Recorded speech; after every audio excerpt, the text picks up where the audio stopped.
E voltamos para falar das emendas parlamentares, mais precisamente sobre o impasse em cima dessas emendas que passaram neste 2024 por tantas discussões, o bloqueio por parte do Supremo, aí pedidos que fossem mais transparentes, mais rastreáveis. E agora nós estamos no momento que apesar da internação do presidente da República, o governo publicou uma portaria que tenta retomar o pagamento dessas emendas até o fim do ano e, consequentemente, fazer o quê? Destravar alguns assuntos de importância para o Poder Executivo, tipo o pacote fiscal, a pauta econômica. Sobre isso, a gente conversa agora com o senador Randolph Rodrigues, que é líder do governo no Congresso e está habituado, senador, a protagonizar momentos ali para tentar destravar os assuntos. É muita discussão, é muita corda vocal gasta para tentar avançar com esses assuntos.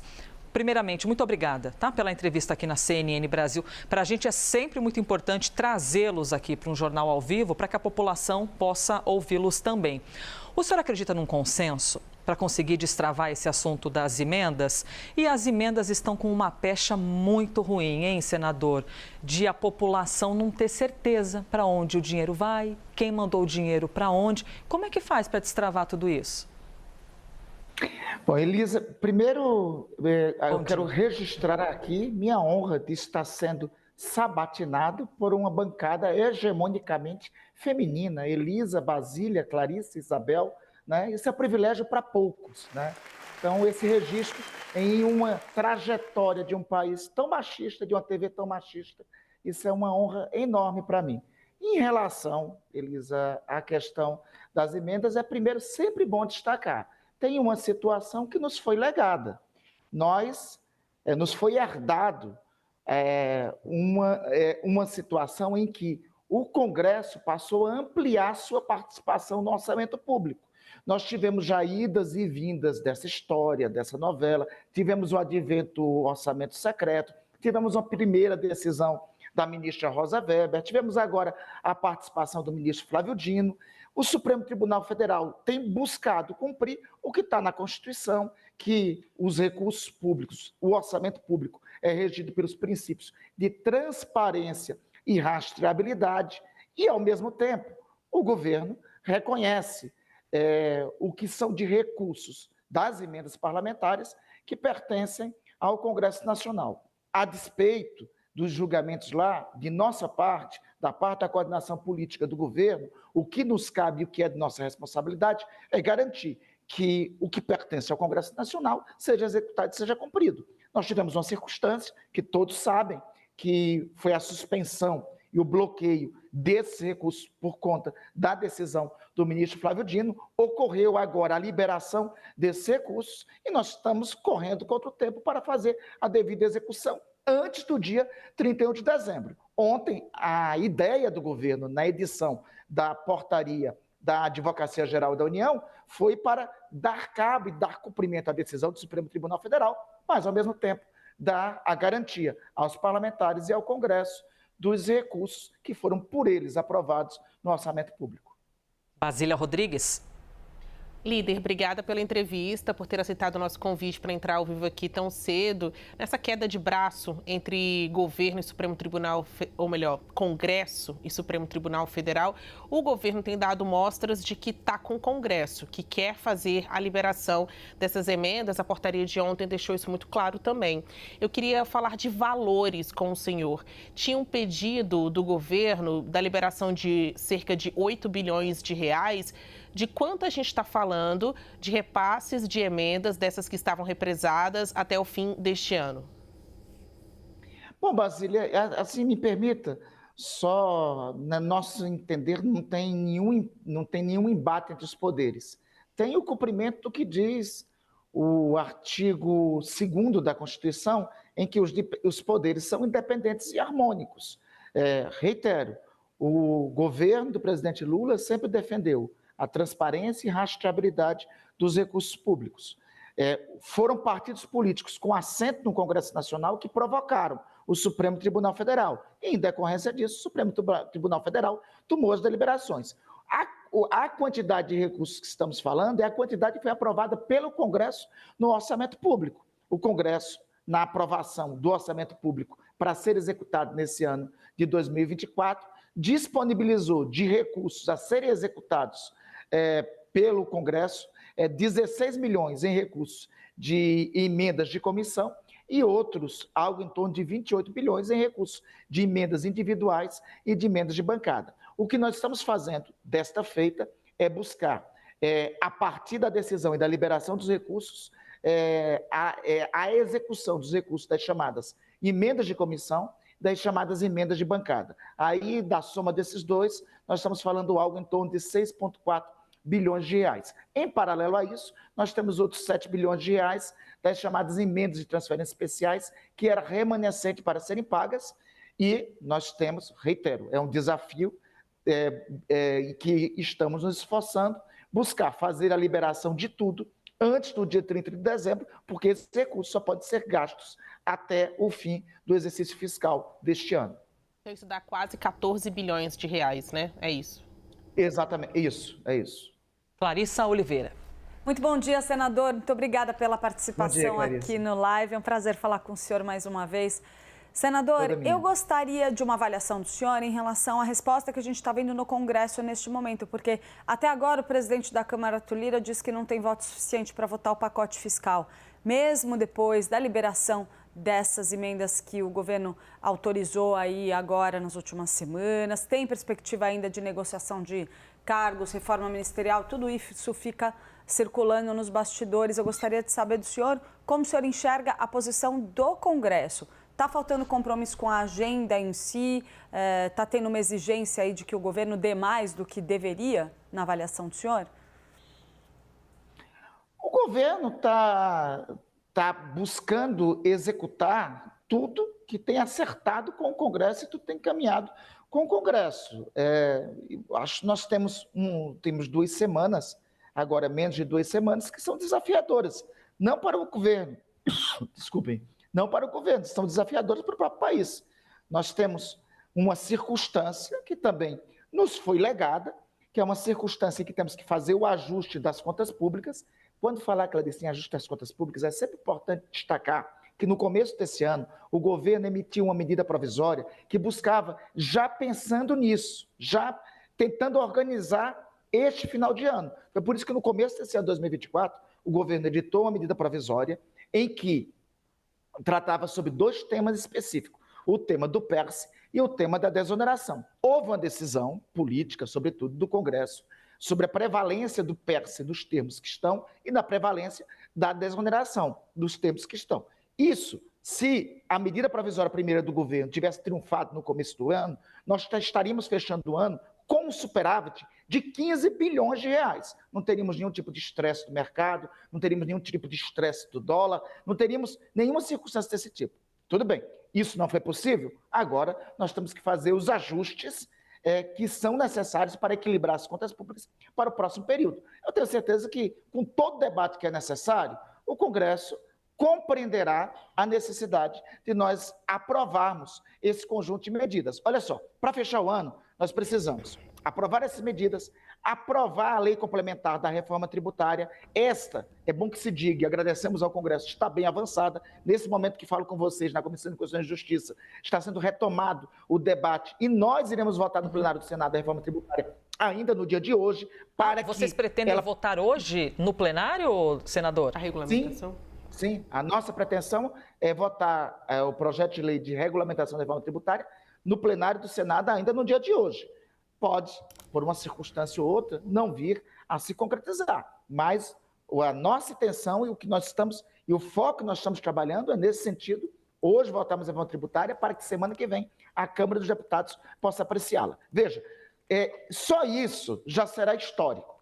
Nós vamos completar o serviço da reforma tributária. Isso representará um adicional ao produto interno bruto do país pelos próximos 15 anos de 12% a 15%. Eu não vou reiterar tudo que representa a reforma tributária para o Brasil, que vocês estão cansados já de saber. Isso, se ela tivesse sido aprovada há 10 anos ou há 7 anos, pelo menos, isso representaria pelo menos R$500 a mais na renda de cada um dos brasileiros. Bom, isso já é um grande passo e, assim, eu acho que nós conseguimos avançar para resolver essa questão. A segunda questão é o pacote de ajuste dos gastos públicos. nós temos que votar alguma dessas medidas, porque sem votá-las, meninas, a gente não consegue nem votar o orçamento, porque o orçamento do ano que vem, ele tem que caber no orçamento do ano que vem o ajuste das contas públicas que é necessário o Congresso Nacional votar. Por isso, a nossa meta, o que nós estamos trabalhando de agora até a sexta-feira da próxima semana, quando nós entraremos em recesso, é votar o ajuste, algumas das medidas, pelo menos o ajuste das contas públicas, a reforma tributária e, combinado com isso, votarmos a LDO e a lei orçamentária. Eu estou compreendendo que o Congresso está tendo a sensibilidade necessária para isso. Se não tivesse, nós não estaríamos apreciando nesse momento na CCJ do Senado a reforma tributária. Isabel Mega. Líder, obrigada pela entrevista, bom dia, bem-vindo. O presidente da Câmara, Arthur Lira, foi muito expresso em dar o diagnóstico de que vocês não têm votos ainda em relação aos projetos do pacote de corte de gastos que estão ali na Câmara dos Deputados. A liberação das emendas por si só resolve esse problema, considerando que do outro lado a gente tem uma resistência em algumas das mudanças, essa resistência parte da própria base aliada, do próprio PT, partido de vocês, líder, em relação ao BPC. Uma eventual mudança em relação ao BPC e outros pontos que podem ser alterados não pode desidratar esse pacote que já não foi muito bem recebido pelo mercado? Bom, é natural que, sobretudo, medidas que afetam a área social para partidos que têm um compromisso com os mais pobres no país tenha necessidade de ajustes. Então, assim, nós estamos debatendo com nossa base social, com nossa base parlamentar, inclusive do núcleo mais identificado com o governo, sobre quais ajustes são necessários. Em momento algum, está se falando em retirada de um direito sequer. Tudo que nós estamos falando, do começo ao fim, é em garantir a efetividade para que os direitos continuem sendo assegurados, sobretudo aos mais pobres. O presidente da República foi eleito com um compromisso: recuperar o poder de compra do salário mínimo. Esse compromisso vai ser cumprido. Não está se falando em retroceder na recuperação do valor de compra do salário mínimo. Está se falando, em relação ao salário mínimo, por exemplo, em adequar o salário mínimo à norma fiscal que o Congresso Nacional aprovou e que o governo executivo chancelou, a norma fiscal aprovada pelo Estado brasileiro. Isso mantendo todo o poder de recuperação do salário mínimo. Em relação aos benefícios sociais, não se fala em retroceder em 1 centímetro sequer dos direitos de qualquer um daqueles que recebem os benefícios sociais. Se fala em garantir distorções, inclusive para que mais brasileiros possam ter direito a ter a garantia, a consolidação desses direitos. Nós vamos conversar, é importante a conversa com o Congresso Nacional e com nossa base mais orgânica para fazer os ajustes necessários. Em relação a isso, em relação a todos os pontos, mas tendo como norte o seguinte: as contas, eu quero reiterar aqui, nós não estaríamos tendo esse debate agora se a medida provisória que o governo encaminhou no começo desse ano tivesse sido apreciada, aprovada na íntegra pelo Congresso. É a medida provisória, as medidas que tratavam de desoneração e do PERSE, reitero, se elas tivessem sido aprovadas, tivessem sido encaminhadas como o governo assim pretendia, e isso representava um superávit para o Brasil, nesse momento, de 15 bilhões de reais. Então, mas isso são águas passadas. Mas é bom que se diga como nós chegamos à necessidade desse pacote de ajuste aqui. Esse é um governo que, ao mesmo tempo, tem compromisso fiscal. E nós temos que fazer o devido ajuste nas contas públicas, sobretudo porque tem um cenário internacional de turbulência que o Brasil tem que atravessar. Senador, eu tenho um desafio de pouco tempo e muita gente querendo perguntar. Então, assim, eu vou fazer-te mais uma pergunta e a gente vai torcendo que dê tempo de tudo. A gente tem do lado de cá a impressão, senador, que se não tivesse sido colocado no pacote fiscal essa isenção do imposto de renda e ter de tributar um cadinho mais de 50 mil, que o cenário dentro do Congresso teria sido diferente, que poderia até desenrolar mais facilmente o assunto. A gente está totalmente enganado, senador? Elisa, primeiro, não há novidade sobre a isenção de 5 mil. Isso é um compromisso de campanha do presidente da República. O presidente da República iria encaminhar o cumprimento desse compromisso de campanha. E como faria? Faria na reforma da renda. Mas eu não acho, sinceramente, que isso alterou o status quo da relação com o Congresso Nacional. Veja, o governo tinha que exaurir o debate que tinha que exaurir, e por conta de exaurir o debate no tempo que teve que exaurir, ficou faltando pouco tempo para o debate que tem que ter no Congresso. Então, não me parece que essa medida ter sido anunciada junto mudaria o humor do Senado. Compreendendo que, Elisa, é sempre bom destacar isso. Isso é uma medida para ser debatida ano que vem. Primeiro a gente ajusta as contas públicas, depois a gente faz o debate sobre a renda. Basília Rodrigues.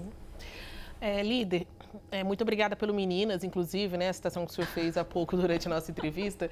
Ô, menino, ali ao fundo, na parede do seu gabinete, tem uma foto, está cortada, mas é do presidente da República, Luiz Inácio Lula da Silva, e é sobre ele a minha pergunta. A ausência de Lula aqui em Brasília, por esse revés, uma intercorrência médica, tem prejudica o andamento dessa pauta, a negociação com o Congresso Nacional? A gente está na expectativa da divulgação do boletim médico do presidente. Eu perguntei há pouco ao Sírio-Libanês, que informou que vai sair até o fim desta manhã, está passando ali por uma validação interna com os médicos. Eu quero saber, primeiro, se a ausência dele atrapalha e, segundo, quais são as informações mais novas que o senhor tem sobre o estado de saúde do presidente? Deixa eu começar da segunda, para logo tranquilizar a todos. O presidente está, desde ontem, está muito bem de saúde. Né? A cirurgia que ocorreu ontem ocorreu com pleno sucesso. Eu tenho profunda convicção, se Deus quiser, na terça ou na quarta-feira da próxima semana, na próxima semana o presidente vai estar aqui continuando a conduzir o time. O presidente Lula é um técnico insubstituível. Mas o técnico, antes de sair para essa circunstância, para essa convalescência, ele deixou todas as orientações sobre o time e orientou os capitães do time a como conduzir. Então, estamos sob orientação do ministro Padilha, estamos com a ação em campo dos ministros Haddad e do ministro Rui Costa, e estamos com o vice-presidente Geraldo Alckmin na condução da agenda que pertencia ao presidente da República. Então, o serviço continua sendo tocado. E é importante destacar, né, Basília, que antes do presidente sair, ele fez questão de, já na segunda-feira, quando teve uma certa turbulência a partir do anúncio da decisão do ministro Dino com o Congresso, chamar o presidente da Câmara, chamar o presidente do Senado, chamar os líderes para uma conversa para buscar resolver. Então, ainda bem que nós temos um técnico bem concentrado e que, quando sai, eventualmente por algumas circunstâncias, deixa o time orientado para seguir o jogo. Um líder do governo, né? Ali alinhadíssimo em todas as informações. Randolfo Rodrigues, senador, muito obrigada mais uma vez pela disponibilidade. Generosidade sua, Elisa. E me permita, Basília, de novo, meninas, para mim foi uma enorme honra estar sendo sabatinado por essa bancada hegemonicamente feminina. Que isso seja significado diagnóstico para a TV brasileira. Muito obrigada, Randolfo Rodrigues. Líder. Clarissa, Isabel, Basília, obrigada pela participação aqui na entrevista, e a Basília que viabilizou toda essa conversa.